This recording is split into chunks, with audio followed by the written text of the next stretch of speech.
Welcome to qnawire. So we have a new car that's $23,000 and it depreciates to 70% of its value. So 70% of 23,000, which means it's depreciating to 16,100 in 2 years.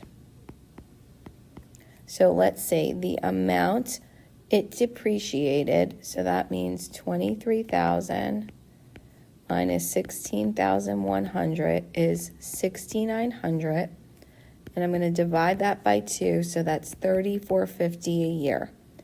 So if this depreciation is linear, then my function is going to be f of t equals 23,000 minus 3,450t.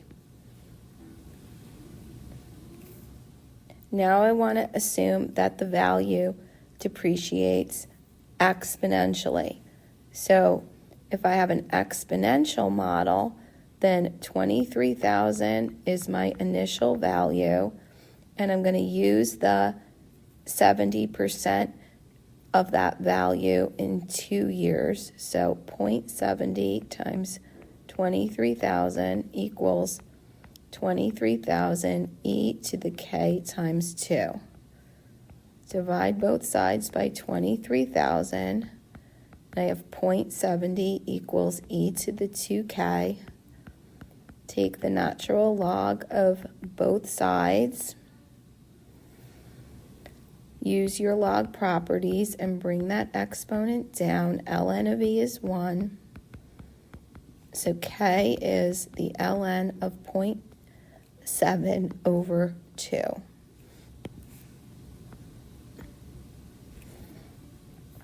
So now we want to write that. So here's k, and our function would then be a of t equals 23,000 e to the ln 0.7 over 2t. Now we want to find the value of the car 6 years after purchase. So f of 6 is going to be 23,000 minus 3,450 times 6.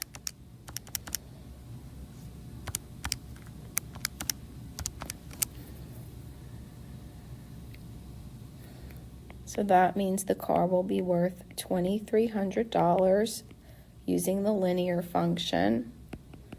If we use the exponential function, we're going to put in 6 for t as well.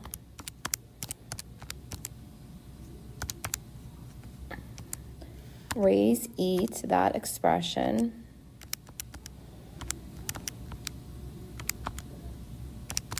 And then multiply by 23,000. That car will be worth $7,888, and that's 999 repeating, so let's say 7889.00.